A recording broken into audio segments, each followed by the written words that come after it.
عسلامتكم الناس الكل، مرحبا بكم. شنو احوالكم؟ ان شاء الله تكونوا لاباس، ان شاء الله تكونوا في خير وفي نعمه وفي صحه جيده. صباح الخير، صباح الورد والفل والياسمين.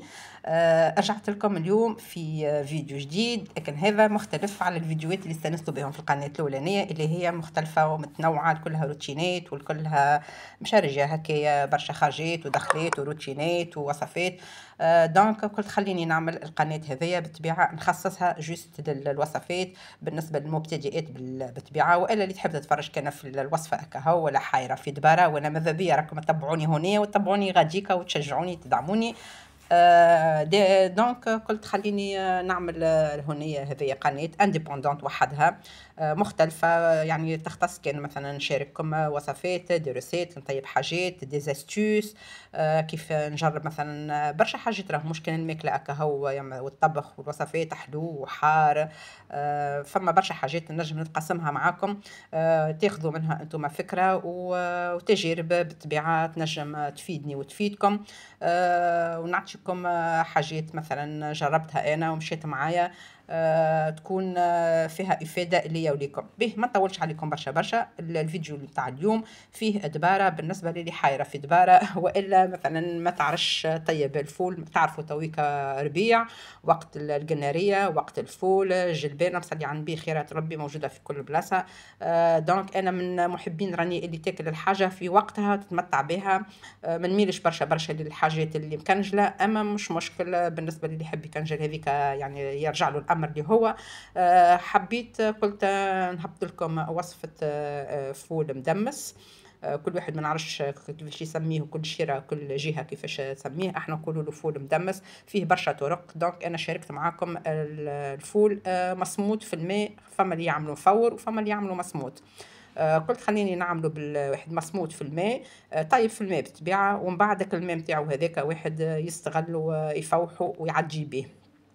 مع الفول عملت قناريه كما شفتوا في اول الفيديو، نحيت لها كتشيج نقصت فيه من فوق، كان فما مثلا اوراق مثلا سافابا مهلوكين ولا كذا تنحيوهم، تغسلوه مليح مليح يبدا فيه التراب على خاطر، ومن بعد تحطوا في الماء، تغموا بالماء وتحط عليه هكا نفه ملح، واللي يحب يحط ريقه رند يحط، واللي ما يحبش هكا يخليه جوست في شويه هكا ملح وذاك هو يغموا بالماء، وحطيته يغلي على روحه الغديك هذاك اللي نيتشيب.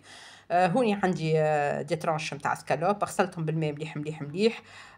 كنت باش نحطهم هكاكا دي بورسيون كبار، من بعد قلت ليه خليني نقصهم هكا دي لاميل، ويعني واحد باش نعملهم هذوكم طبق مرافق مع القناريه ومع الفول، هكا واحد يبدا فما كل شيء، يعني منوع الواحد منوع العشاء ولا الفطور كما تحبوا انتم. بعد ما قصيتهم هنا غسلتهم وما عنديش خل، دونك تنجم تنظف بالخل، تنجم كيف عندك الاسكالوب والا الدجاج تنجم تنظفهم بالماء والخل، ماء وقارص ماء وملح، والا على كلاصون. انا الوقت الحاضر ماهوش حاضر عندي الكلاصون، ايوي الكلاصون ينظف وبالكدا بالكدا ويعاون مليح مليح مليح، عرفت يخليك اللحمه يطريها مليح مليح، اللي تبياض اللي تولي هكا عراز هكايا، تنظاف مليح مليح مليح.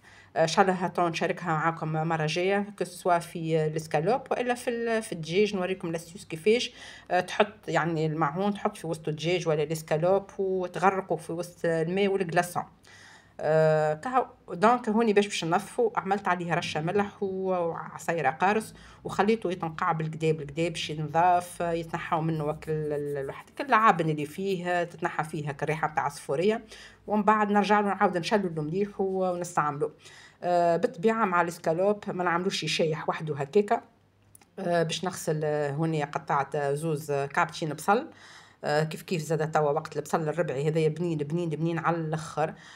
راهو تنجموا الاسكالوب كي تبداو باش تعملوه هكايا تشوحوه في البواله، تنجموا تعملوا معاه البصل، والبصل هذاك راهو يمشي مع الاسكالوب ويمشي حتى في لي ساندويتش، يبنن الماكله على الاخر، خاصه كي يبدا كراميليزي هكايا، اللي فريمون يزيد نكهه وبنه للساندويتش على الاخر على الاخر على الاخر. المهم بعد ما قشرت الفول هنا الكوليكا، هذا كيلو متاع فول، نظفته مليح غسلته 3 مرات. تعرفوا الفول كي تنظفوه وتقشروه فما كطبقه هكايا كالدونتيل هكايا، ولا تبدا رهيفه هكايا كلي على النوار شويه هكايا، تبدا تتزلبط فوق الكعبه، هذاك الكل يتغسل لك تفركوه بيجيكم مليح مليح مليح مليح. غسلته 3 مرات الفول، هونيا توا حطيته في وسط الطنجرة باش نغطيه بالماء ونعمل عليه عصرة قارص ونحطه فوق الغاز يغلي. علاش عصرة القارص؟ أكلي باش ما يكحالش، كي تعرفوا الماعون وإلا كي تغليو فيه فول ولا حمص ولا حاجة يكحال، دونك وباش هو زاد باش الفول ما يكحالش والماعون ما يكحالش. القارص راهو يعقم وينظف ويبيض الحاجة. المهم حطيت هونيا الفول هاني باش نحطو تويكا فوق الغاز هذاك يغلي في عقلو، جوست عليه عصرة قارص هكا هو راهو من بعد كيف يطيب بالكدا بالكدا. واللي يحب يسرع راهو في التطيب نتاع الفول تنجم تشقو راهو بالسكينه من فوق هكايا باش اللي تتحل الكعبه. يلزمو يطيب الفول اللي يولي بوماد، عرفت شنو وقت اللي تعمل الكعبه هكايا تجي معاك زبده. كهو حتى كان مثلا حطيتوه في الماء هكا ومن بعد جبت كعبه قرصتها تلقاها مازالت ناقصه تشيب، تزيدوا الماء وخليه فوق الغاز يزيد يغلي بالكدا بالكدا. ما تقولش هاو الماء مثلا نقص هي طاب، انت ماكش كيما نقولوا فيها الواحد نتاعك مش الماء راهو القياس نتاعك. القياس نتاعك تمس الكعبه تلقاها فريمون طابتك اللي ولات تتعصر كالبوماد، فهمت؟ كي ينقص زيدوا الماء حتى لين يطيب مليح مليح ويقعد فيه شويه ماء في الاخر بالكل، مش برشا ومش ينشح كومبليتمون، شويه هكا ابين، خاطر الماء هذاك من بعد احنا باش نزيدوه للفحات وهذاك من بعد باش تعجي به الفول. نرجعوا هنايا للواحد البصل، باش نحط البصل هنايا في شويه زيت هكا هاو باش يقعد هذايا يتشوح مليح مليح مليح لين يتبدل اللون نتاعو يولي على المارون. ما تحرقوهش بالطبيعه وما تخليوهش زادك اللي ناقص، تبعوا معايا لي زيتاب بشويه بشويه. انا راني نعتمدها الوصفه هذه علاش؟ على خاطر البصل بصراحه يبنن برشا كسوا مع الاسكالوب والا في لي ساندويتش كما قلت لكم. كي تعملوا البصل هكايا يتشوح وبعد تحطوه في الساندويتش يبننوا على الاخر على الاخر. وبنين بالطبيعه البصل ما وقته تويكا وفيه برشا افاده. من غاديكا قشرت شويه ثوم باش نحطو زاده كيف كيف. الثوم علاش عملته؟ قشرت الثوم وهرسته حطيت فيه شويه كرويه باش نستعمل منه للاسكالوب، باش نستعمل منه للفول من بعد تراو كي الفول وقت اللي تجي باش نهبطو باش نفوح به الفول زاده. لا اله الا الله محمد رسول الله. هوني باش نخليه هذا يتشوح في عقله وبعد نرجع له. اونتر طون هنايا جيت فوحت الاسكالوب حطيت فيه شويه كركم شويه كرويه. باش نحط له الثوم باش نحط له شويه فلفل احمر عسل قارص شويه بركه زيت خاطر البوال ديجا كلي شيحه فهمت جوست قطره هكايا. باش ما يبدش باش ما يلصقش فيها وتسخنها البوال مليح مليح مليح. اذا كان بالطبيعه انت البصل هذاك باش تشوحه وتنحيه وحده باش تستعملوا في حاجه اخرى. كان انت الاسكالوب باش تحطه بطبيعته مع البصل، انا ديريكت حطيته مع البصل، خليت البصل من غادي يتشوح ومن بعد باش نصب فوق منه الاسكالوب هذا باش يتنكه الكل مع بعضه ويتخلط هكايا. كي تبدا تاكل فيه من بعد الاسكالوب كيف تهز معاه البصل. كهو هاني هونيا فوحته. هو راهو من المفروض هذا علاش انا تويك عملته وكل عشاء كلي وقت ما كفينيش، سينو هو من المفروض ومن المستحسن الاسكالوب يتفوح قبل بفتره يعني حتى قبل بسويعه. باش علاش باش يتشرب بالكدا بالكدا. بالنسبه للاستيوس هذه راني انا عملتها علاش؟ على خاطر باش نعملها تويكا طبق يعني مرافق مع القناريه ومع الفول. اما راهو فما برشا استعمالات اخرين نتاع الاسكالوب ان شاء الله بروشينمون في وصفات اخرين تنوريكم كيفاش نجم نعمل الاسكالوب باش نستعمله مثلا في حكايه اخرى تشوفوها مع سبناخ مع مقارونه مع برشا امور اخرين، يعني فما برشا فازات اخرين ان شاء الله في مره اخرى في روسات اخرى. الحاصل هاني فوحته هذايا بالكدا باش نزيدو توا نفه فلفل احمر هكايا شويه للتنكيه هكايا للون هكا هاو. ومن بعد نكمل نخلطو نحطو فوق البصل يكملوا يتشوحوا مع بعضهم يجيبوا جميع. بون هوني كملت تويكا هذايا هاني فوحته ياخذ شويه هكايا ياخذ فيه لفاح شويه ونحط نخلطو للبصل كما قلت لكم حاجه خفيفه نظيفه عشاء هكا متكامل فيه كل شيء بصراحه. ايش خير من هكا بطبيعتها توا الدنيا ماشيه وتسخن توا باش واحد يحاول ينقص شويه من المرق ومن الكساكس ومن الحاجات هذوكم الكل. هكا ساعه ساعه هكا يكسر الريتم شويه هكا بحاجات خفيفه خاصه ديما انا نوصيكم وديما نوصي روحي كي تبدا مثلا حاجه فيل مثلا وقتها تويكا واحد يستغلها بالكدا بالكدا. راهو فما برشا طرق وفما برشا وصفات اللي واحد ينجم ينوع بهم مثلا كما مثلا الفول والبصل والقناريه فما برشا برشا برشا افكار واحد ينجم يعملهم. راه مش مش كان الطريقة هذية معناها اللي احنا مستانسين بها، الحاجات يعني التقليدية اللي نعرفوهم، فهمت. نجموا نبتكروا نعملوا برشا حاجات ندخلوهم كما نقولوا في الطاولة متاعنا، يعني نستعملوهم احنا ونحببوا فيهم صغارنا زادا، خاطر فما برشا صغار راهم يحبوهمش الحاجات هذوما، وهما حاجات مفيدين على الاخر على الاخر على الاخر، يعني كسوا في طريقة طبخهم صحيا. اللي تحبوا انتم. فما برشا صغار ما يحبوش الفول، ما يحبوش القناريه، كل حاجات الخضر، ما يحبوش الخضره، فهمت. او كي واحد يبتكر وينوع هكايا ويعمل حاجات هكايا في الديكور في هكايا ويزينها كل ما شيء، تشرهم عليهم باش ياكلوهم ويحبوهم، فهمت. وحاجه تفيد برشا، تعرفوا القناريه كلها منافع منافع منافع لا تحصى ولا تعد، فهمت. ان شاء الله كان تحبوا المره الجايه مثلا كي نحط لكم روسيت يعني نعطيكم معاهم شنو الفوائد نتاعهم، ما فما حتى مشكل، تنجموا تحطوا لي في لي كومونتير وتتفاعلوا معايا وما فما حتى اشكاليه. هكاك يعني تستفيدوا بها الحاجه، وسورتو سورتو الصغار تعرفوا يعني حاجات هذوما مقويين المناعه ياسر ياسر ياسر. وتعرفوا توك اللي مناعتنا كما نقولوا فيها في تدهور، خاصه في الظروف هذيا من بعد كورونا ورجع اللي دهورت الامور على الاخر على الاخر. يلفو ميو واحد اللي ينزل شويه هكا على الماكله الصحيه ليه ولصغارو. هوني عندنا خبز باش نحط هذايا نكركو باش نجمرو هكايا، خاطر علاش ماناش باش نستعملوا الخبز برشا برشا برشا. دونك كنت خلينا نقصوا هكايا جراير هكايا ونجمروا فوق الغاز. اللي بالطبيعه باش يحب يستحق الخبز، خاطر عندي هونيا سلطه مشويه، سينو يعني الاخرين القناريه ما تسحقش الخبز، الفول زاده كيف كيف. كل شيء اذا كان باش ناكلوا شي بها شويه هريسه هكايا وشويه سلطه مشويه. حطيت الخبز غاديك باش نجمروا الفول هونيا هاكا طاب فريمون، هبط زبده يعني بقى فيه الماء شويه في القاع نتاعو من اللوطه. ايش باش نعملوا له توا بعد ما طاب الفول؟ توا باش نحط له الثوم، باش نحط له رشه ملح، ما تكثروش برشا برشا الملح، هكا عينك ميزانك وذوق، فهمت. لا اله محمد رسول الله. وباش نحط له الكمون بالطبيعه، خاطر ما يجيش فول مدمس بلا كمون، يعني هذاك الباز نتاعو هو. زيت زيتونه، عسره قارص. هو راهم المفروض واللي يحبه. الفول هذايا يجيب الهريسه العربي. بون فو اللي انا مقاطعه الحاجات الصناعيه ياسر ياسر، مش مقاطعه 100%، اما ماذا بيا ديما ننقص. اذا كان فما امكانيه باش حاجه نستغنى عليها ما فما حتى مشكل، نولي نستغنى عليها. والهريسه العربي بصراحه اللي يبيعوا فيها في الشارع ماهيش اللي الله اعلم باش مصنوعه وشنو اللي فيها.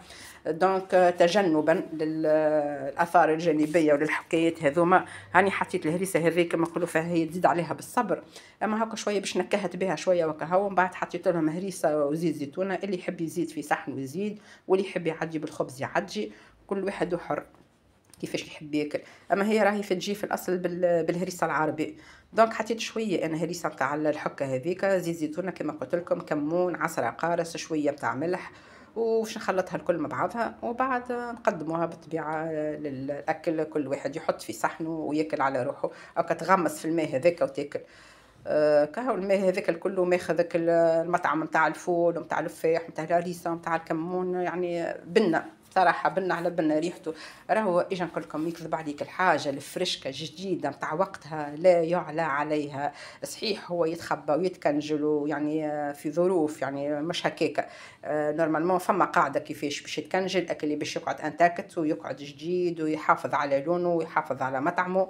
اما ما نتصورش يحافظ يعني على الفوائد نتاعو 100%، مستحيل، خاطر حاجه تتكنجل راهو اكيد باش تنقص منها الفايده. على هذاك قلت لكم انتوما توا كثروا استهلكوا لو ماكسيموم، اشبعوا بيهم الحاجات اللي تويكا مازالوا فالوا مازالوا في وقتهم. ومن بعد كما نقولوا فيها اللي يحب يخبي يخبي على روحه، ومن بعد هذيك امور اخرى. هوني هاني خلطته بالكدا بالكدا بالكدا شبعان هاكا بالواحد شويه فاح، انا ما كثرش ياسر ياسر راهو. الفو ميو واحد يفوح، مش ما تفوحش باش الحاجه زاد ما تاكلها، اما مش ياسر ياسر، يعني واحد ما يكثرش برشا برشا. ماذا بيش ديما الحاجه يتبنى المطعم الطبيعي نتاعها اكثر من احنا، خاطر عندنا ياسر كالعاده مثلا كو فول والا مثلا حوت والا حاجه نكثروا ياسر ياسر، نبداو نفوحوا نفوحوا لين الحاجه تفقد المطعم نتاعها الاصلي، فهمت. تبدا تاكل كانك تطعم في اللفاح مش تطعم في الحاجه اللي انت تاكل فيها. على هذاك واحد هكا شويه شويه، لا افراط ولا تفريط. كهو هوني هاني كملت، حطيت عندي سلطه مشويه هاني حطيتها لهم، نحط عليها عباد زيتون، الخبز كيف كيف هكا جمرناه، وكهو إن شاء الله عجبتكم الوصفة، إن شاء الله تكون واضحة مفهومة. اللي ما فهمش حاجة ينجم يخلي لي في التعاليق. اللي يحب زاد على وصفة يحط لي في التعاليق شنو تحبوا بروشينمون، إن شاء الله نهبط لكم، فما حتى مشكل. إن شاء الله إن شاء الله يا ربي عجبتكم القناة، إن شاء الله عجبكم المحتوى، إن شاء الله نتقاسم معاكم برشا حاجات هكايا دي زاستيوس، وصفات، ما نعرفش، حاجات صحية خاصة كما نقولوا فيها. أنا راني تويكا أعوذ بالله من كلمة أنا أكل اتجاهي ماشي برشا في الصحي، قاعدة نحاول لو ماكسيموم باش نصلح ليجيان دو في نتاعي، ماكلتي عيشتي كيفاش، الحاجات حتى اني الواحد بشويه بشويه ان شاء الله كان ربي يعطينا الوقت كما نقولوا فيها وعطانا العمر، واحد مثلا يوصل المرحله اللي يحاول ياكل فيها صحي 100%. ان شاء الله ربي يقدرنا وكهو، ونقصوا شويه من الحاجات نتاع الحاجات لومبالي، الحاجات المعلبه، الاكل اللي ماهوش صحي، ماكلة الشارع. واحد يحاول ينظم الماكسيموم. فمش ما واحد كما يقولوا فيها الغتخاب وشويه هكايا يرفع المناعه نتاعو هكايا ويستحفظ على صحته شويه، كسوا مثلا اللي في عمري انا ولا اللي اكبر مني ولا اللي اقل مني، خاصه لاولادنا ولبنياتنا ولصغارنا. تعرفوا اللي جيل تويكا ياسر، ياسر كلي فاست فود وشارع وكذا. حاولوا الماكسيموم واحد يسنسهم على الماكله صحيه وماكله نتاع الدار. هي الحكايه كلها راهو سيتانيجيان دو في مونتاليتي فوالا. كان استانست مشيت في الريتم هذاك في الاكل الصحي تولي اوتوماتيكمون ما عادش تميل برشا للماكله الاخرى. والحمد لله صلي على النبي كما يقولوا فيها بلادنا ثريه بالخيرات وعندنا كل خير، غير شي واحد يعرف كيفاش ينظم اموره وكيفاش ياكل وكهو. هونيا القناريه زاده كيف كملت تصنفت بالكدا، عصرتها مليح ماك المالي في وسطها. كهو نحطوها هذيك من بعد نعملوا عليها عصيره قارص. وهكا عندنا باش نعجي سواء تحب تعجي في زيت زيتونه شويه قارص وشويه ملح. فلفل اكحل راني انا ما طيبش بيه كومبليتمون، اللي يحب يحط هو حر. اما انا فلفل اكحل قطعته ديجا ما عادش نشريه، ما عنديش في الدار فلفل اكحل كومبليتمون. كهو كهو هكا عندك القناريه، تحب تغمس في الماء نتاع الفول والا في زيت زيتونه والا في زيت وقارص وملح وفلفل اكحل بالطبيعه اللي ياكلوا، وكل واحد حر كيفاش يحب ياكل. كهو معاه صحين سلطه مشويه، معاه شويه سكالوب، صحين هريسه هكا فيها وشويه زيت زيتونه. يا ربي ولك الحمد والفضل والشكر. هوني وصلت بكم لاخر الفيديو، هكا وريتكم قداش قعدت فيها ماء هذاك الكل لفاح هذاك.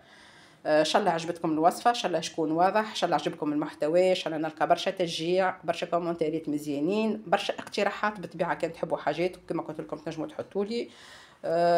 وان شاء الله شهيه طيبه للجميع. نقول لكم باي باي في الامان، وان شاء الله في وصفه جديده. في الامان وباي باي بسلامه.